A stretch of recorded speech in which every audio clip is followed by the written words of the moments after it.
So when I started cleaning, I really had no idea what I was doing, but I loved learning and developing. Not so much in the beginning because I was in high school and I didn't care, but I really started to care, especially the year I decided to start my cleaning business here locally in Omaha. And I haven't stopped learning ever since that. But I've really got into a really good set of skills and a lot of routines and systems that I have now. And I'm gonna share those with you because these are my 17 favorite cleaning professional tips.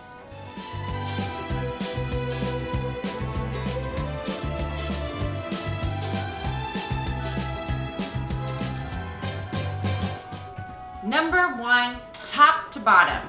You always want to work top to bottom when you're cleaning in any room, house, anything, because everything that you get from the top, so say you're cleaning a ceiling fan, all of that dust and debris is going to fall down towards the ground. So as you clean, you want to grab it from the top and bring everything down. And the last thing that you clean in any room, any house, is the floors.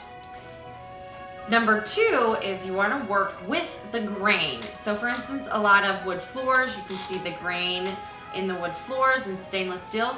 You want to wipe the direction of it. Not only does it shine it and clean it better, but if you are using it in the other direction, like on stainless steel, you can actually scratch surfaces.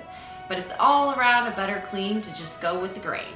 Number three, cleanest to dirtiest. Sometimes it's dirtiest to cleanest, but for the most part, we're gonna go cleanest to dirtiest. And this can be in a lot of different areas in cleaning. For instance, when I'm doing the dishes, you don't wanna take your sponge and go in and clean the most dirtiest dish that you burnt on dinner in your sink and get that sponge, you know how it turns black and everything comes off on there, and then you take that sponge to clean other dishes. You wanna actually go with the cleanest dishes in your sink first and then work your way to the hard, dirtiest ones that have been sitting there and giving them that little bit of time to soak. Also, this applies for when I am cleaning and dusting. Say you are cleaning windows, for instance. You want to clean your cleanest windows first because you have one glass towel. I usually have two because I'm a professional cleaner, but typically you have one towel, and that towel last, you want to start with the cleanest surface first. So you're just wiping maybe water onto it and wiping things off, and then get to where you're at the outside of your windows where dirt and grime has been pushed up and rain has fallen and they've gotten a lot dirtier. Then you'll go out and do all the dirty ones first, and it keeps your towel or your rag from getting dirty too quickly, so you don't have to run and grab new towels or do a ton of laundry as well. So an opposite of that, I do the dirtiest to the cleanest is when I'm cleaning someone's house. I like to go get the hard spots done first, so I will tackle the kitchens and the bathrooms, and then work my way through all the rest of the house, which is a little bit cleaner than those areas. Number four, make it pretty.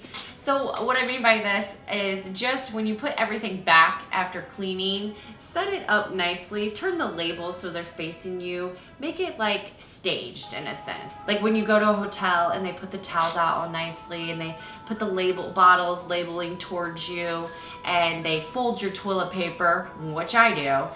All of that makes it pretty, and it just gives that little extra touch. So I always like to make mine pretty. Number five, read your labels, or take the time to understand your surfaces. So in other words, you need to check yourself before you wreck yourself. So what I mean by this is it's not necessarily you, it's more of your home and your surfaces. But all of our labels do have cleaning directions on them. They have what you do want to mix or not mix them with. And they also have things on there like directions or what they're actually made for. There's so much more that a lot of these products do have. So read your labels and check yourself before you wreck yourself. Another thing to put on that is to really know the surfaces you're about to clean so that you're not using a product that will actually strip or ruin any of your furniture or appliances. Number six, follow the wall. So what I mean by that is a lot of people say go left or go right in a house or in a direction and start there. It's the same concept as that, except for I call it follow the wall because I will actually start in a room and work top to bottom and just slowly throughout. Usually I will clean the top part first by tall wanding everything. So the ceiling and light fixtures get hit first. And then for dusting, I do the follow the wall.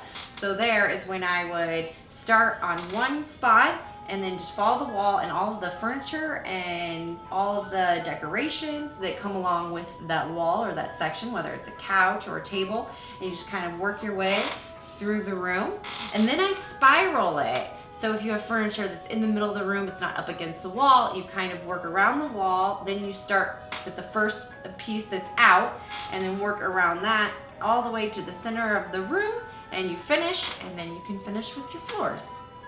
I hope that made sense. And as you follow the wall, you can also follow other patterns that are great, like the S pattern or the snake pattern. So when you're wiping, you're doing it in an S pattern or a snake, whatever you want to call it. But left to right or spiral, snake or S pattern or S shape. Number 7, make it fun. I think it's so important to not be miserable while you're cleaning, and there are so many things you can do. I'm working on a video right now to help you guys with all these great fun ideas because I had to figure it out.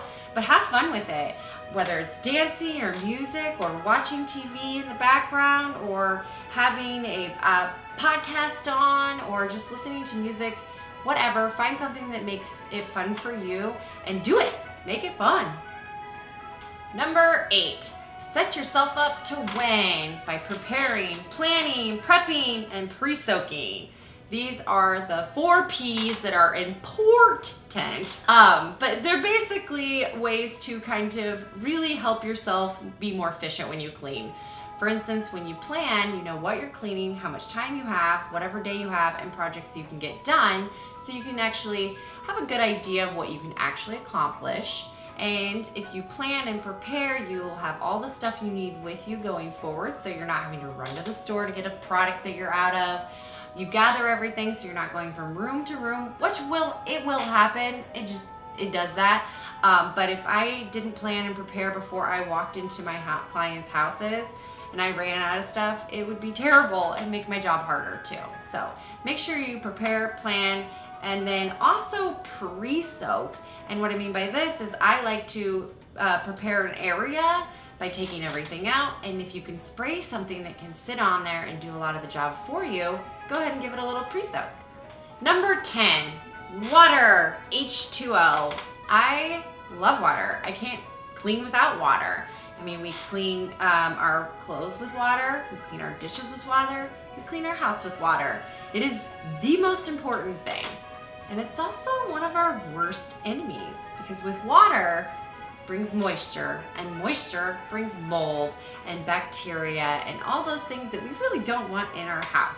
So it is very key to use water, but also be drying and keeping less moisture from attacking your house and your surfaces by not letting things sit on them and not letting water just soak up into your appliances and your materials. So make sure to keep water as a best friend and an enemy. All right, so I just wanted to give you an image of what I visualize knowing my house is perfectly cleaned.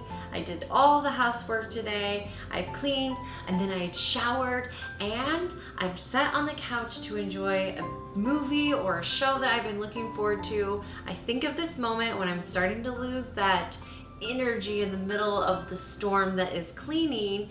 Think about this moment and how great it will feel when it's all said and done to sit on the couch and just have no care in the world and enjoy a movie, a cup of tea, or, spike it, whatever makes you happy, and get to the end of the day with a beautiful clean house. I don't allow anybody into the kitchen so that my house can stay clean a little bit longer.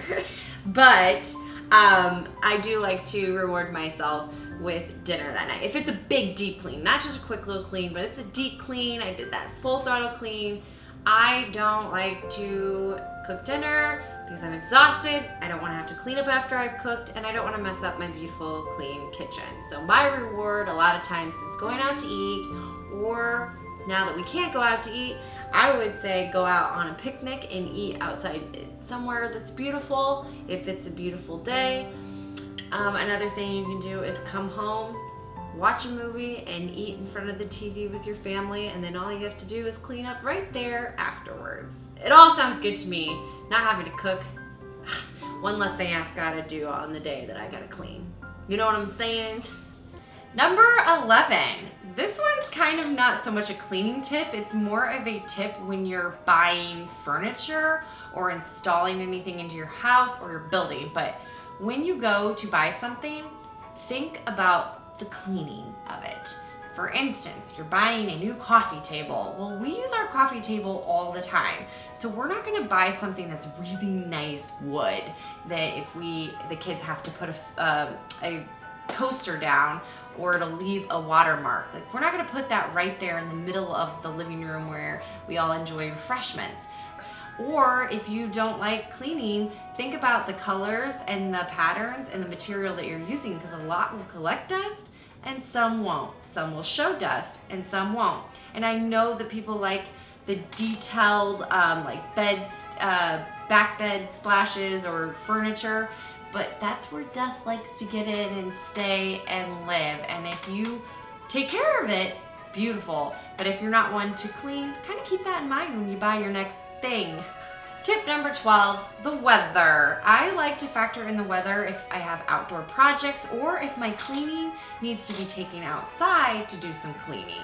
So I will check the weather because you don't want to run into a really windy day where it's just going to be blowing dust throughout the house, or it's going to blow dust into anything that you're cleaning out on the driveway or anything like that. The weather is good to know if it's going to be raining or storming, or it's too cold where you can't do your windows. So weather does play a factor. So if you are going to be doing anything where you might need some outdoor projects or need to be taking indoor, outdoor, check your weather and plan accordingly, and plan a beautiful day so you really enjoy it. Tip number 13, unlucky 13. You can be unlucky if you try more than one new product at a time.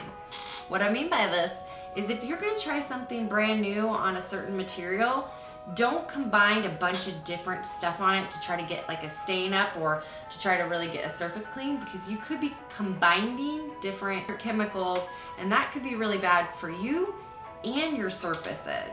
So just make sure you're trying one new thing at a time, or completely rinsing and getting all of that previous off, because you could also run into the thing where you tried vinegar and you tried baking soda and you tried this and then something worked, but then now you don't really know what it was that worked, or it wasn't one thing, it was a combo that you found that worked. So try one new thing at a time, whether it's one new combination or one new product. Number 14, don't neglect the small things, like your hand soap next to the sink. We clean the sink, we remove everything, but don't be putting anything dirty back onto a clean surface. So make sure you take care of cleaning all the bottoms of things, bottoms of toasters, and anything that is small items that need to go back on. Don't neglect to clean those either. Number 15, above and below. Make sure that you're getting the tops of surfaces, like the top of your fridge, and underneath. It's always a good idea to look under the couches and get underneath furniture as well, because dust loves to sit up under there, and as it collects under there, it can catch odors, and really it's just a mess. So clean above and keep clean below. Number 16, here's a great tip. When you're cleaning your house and you say just finished cleaning a bathroom and you've got a dirty sponge and a dirty rag, I always keep a little trash bag, like a grocery bag, with me to put all of the dirty towels in there as you're cleaning throughout your house. I always have little trash bags in my cleaning towels when I go to clean houses, and it's a really good tip for when you're going to clean your house to keep a catch-all dirty towel bag with you as well. Number 17, and the final tip, is make your bed, which is the number one thing I do first when I start cleaning my house. It cleans up the room, it helps me use it as a drop zone, and it's just, you know, the best thing to start, and you feel like you did something before you even got started.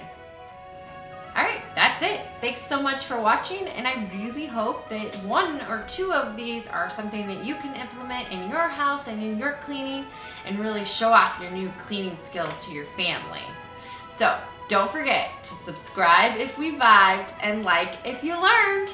All right, I will see you next time. Next week. Same time? Yeah, next Thursday. I'll see you then. Thanks for watching.